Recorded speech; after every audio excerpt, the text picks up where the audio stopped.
Hi everyone, it's Nicole McGurk from My Favorite Things, and today I'm guest blogging over at the My Favorite Things blog, and I have this fun card where it could either be a winter themed card or even a Valentine's themed card. If maybe you're all through with your winter and Christmas themed cards, I thought by changing up and coloring her outfit in shades of pink and red, that we could kind of make this a Valentine's or love themed card that would work for any type of occasion where you wanted to send a little love to someone.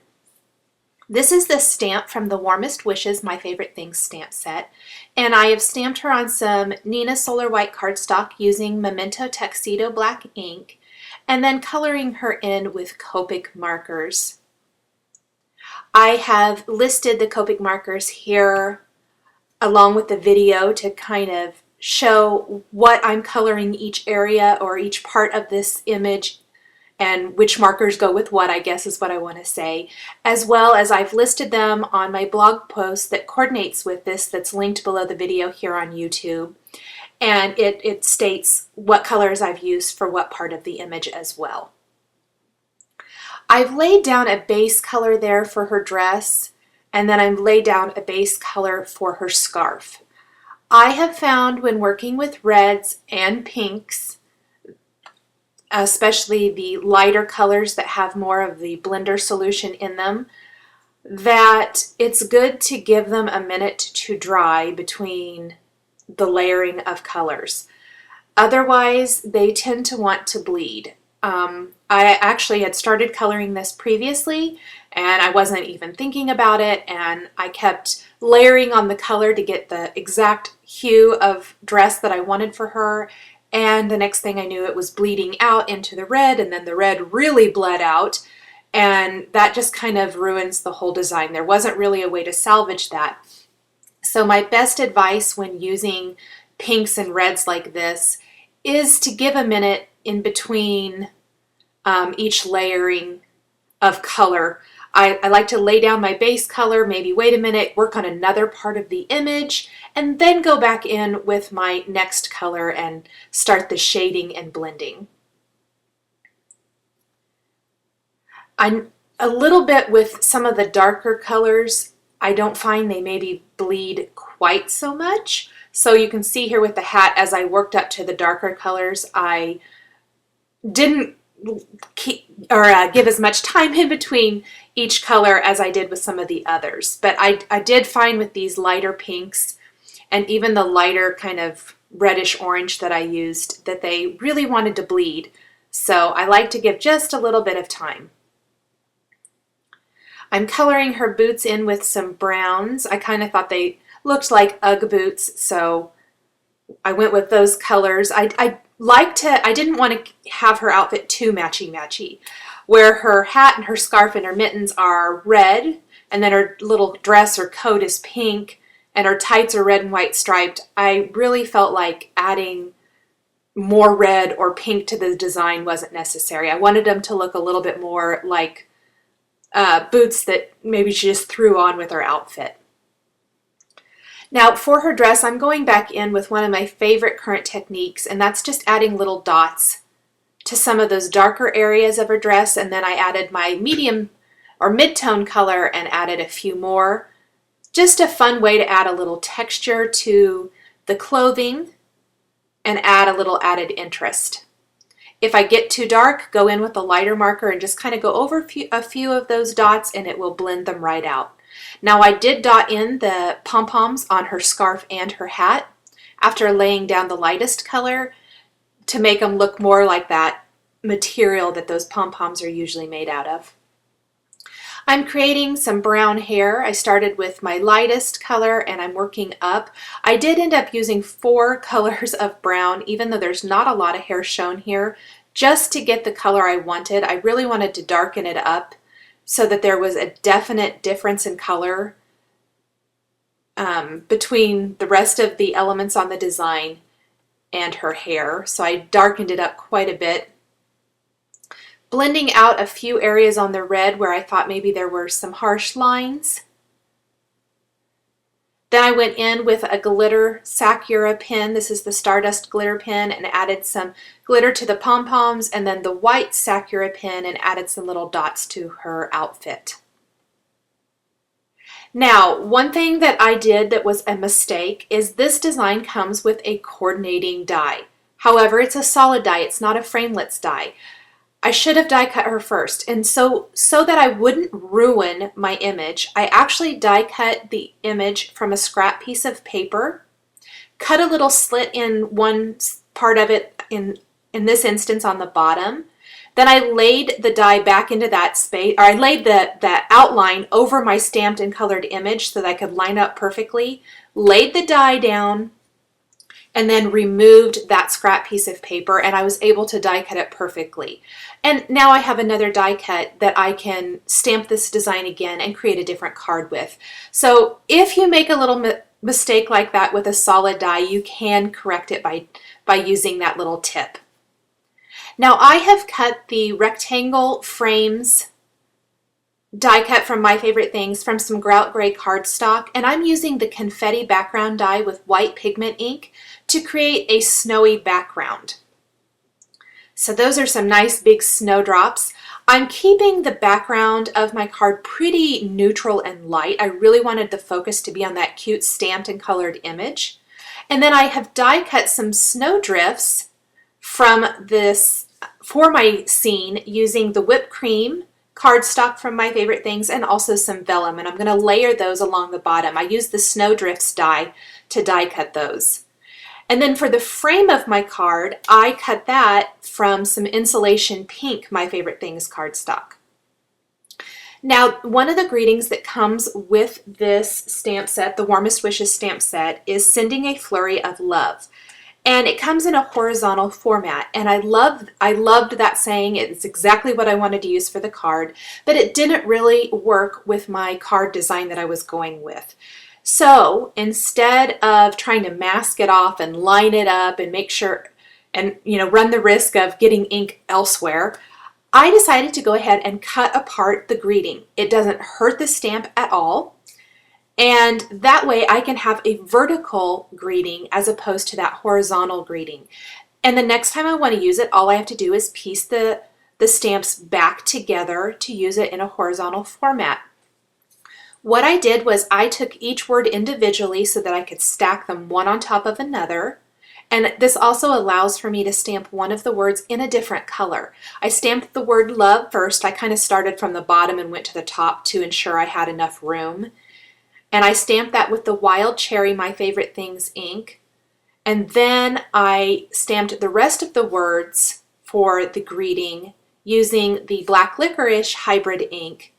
And I'm just stamping them one on top of another. And by stamping them individually, it allows me to kind of make them closer than if I place them one on top of another on an acrylic block, which I originally thought I would do. You probably saw me putting them on there, but I really wanted to get them, cozy them up a little bit. I have die cut a bunch of these hearts using the Mason Jar Die-namics die collection. This is a little heart from there. I die cut the hearts from Wild Cherry, the insulation pink, as well as the whipped cream cardstock. I did die cut a few vellum hearts and I decided I didn't really like those. And then I colored all of them with the Wink of Stella Clear glitter pen to give them a bit of glitter. Now I cut 4 of these large rectangle frames from the insulation pink cardstock. I wanted to give my frame a little bit more of that cardstock feel and really frame up the scene that is inside of this. So I cut 4 of them and I'm simply gluing them one on top of another using the Zig glue pen. So I'll keep gluing these all together, and I want to press them together really well to make sure they're very secure. And then I'll set that aside for a minute so I can put the rest of my card together. I am using a whipped cream card base that I cut from a piece of the whipped cream cardstock. I got a couple of little smudges there on my background, so I just used an eraser to get rid of those. I'm going to lay my frame on my card without adhering it so that I know exactly where I want to place that inside piece. So I'll position that exactly where I want it to go, grab my adhesive and just put a little there in the center, and take my snowy background panel and place that inside. Then I'll press that in place really good, and that's nice and secure. Then I can go ahead and add my snowdrift borders from the whipped cream and the vellum.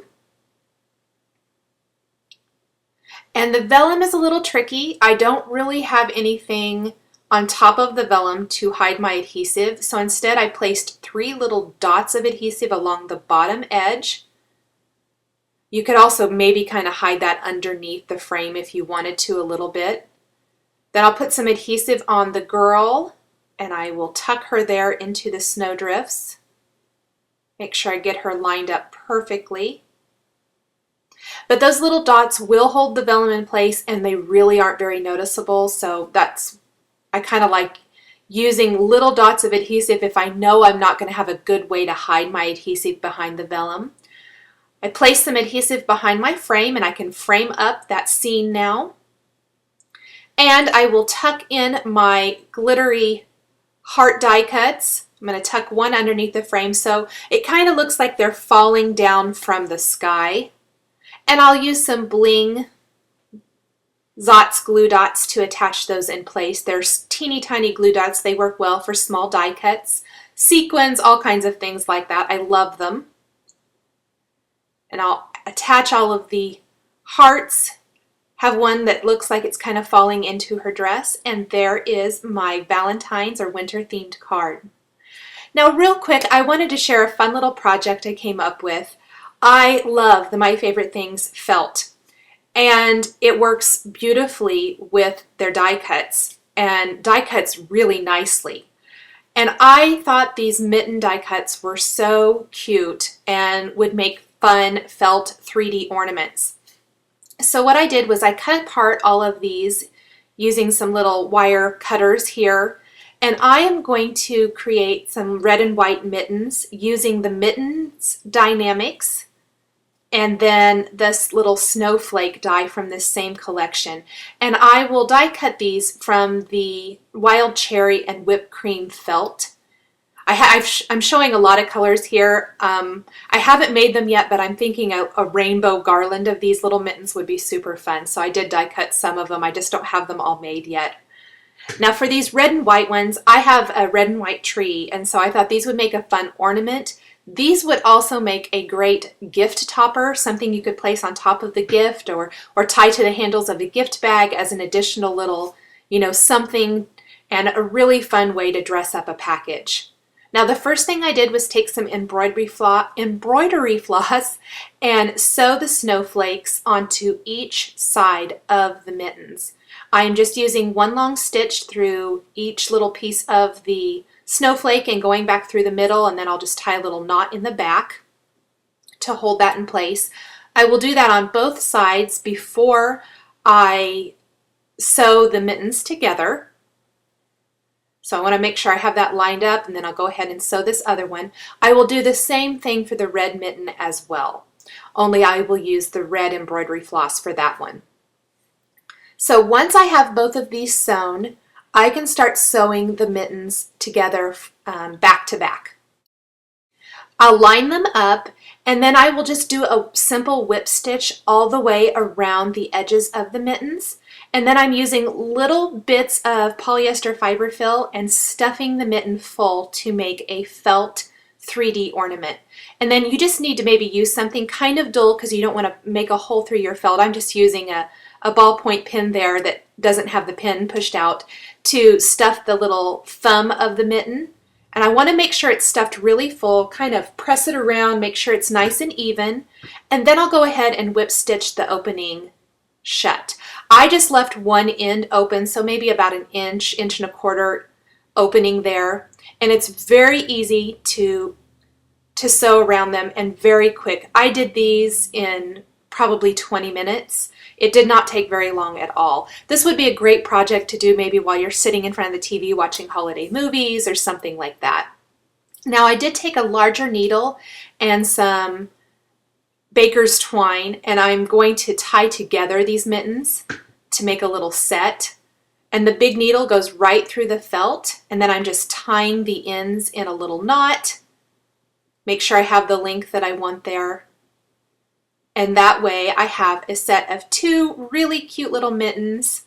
Perfect for, like I said, a gift topper to hang on your tree, maybe to hang on the little stocking hook with the stocking, all kinds of things. Maybe even put an initial on these with a smaller alphabet die. There's just all kinds of fun things you can do. I hope you've enjoyed these projects featuring the My Favorite Things products. I so enjoyed guest blogging there. Please check it out. The supplies I've used are listed and linked below the video here on YouTube. Thanks for watching. Please subscribe for weekly card making videos. We'll catch you next time.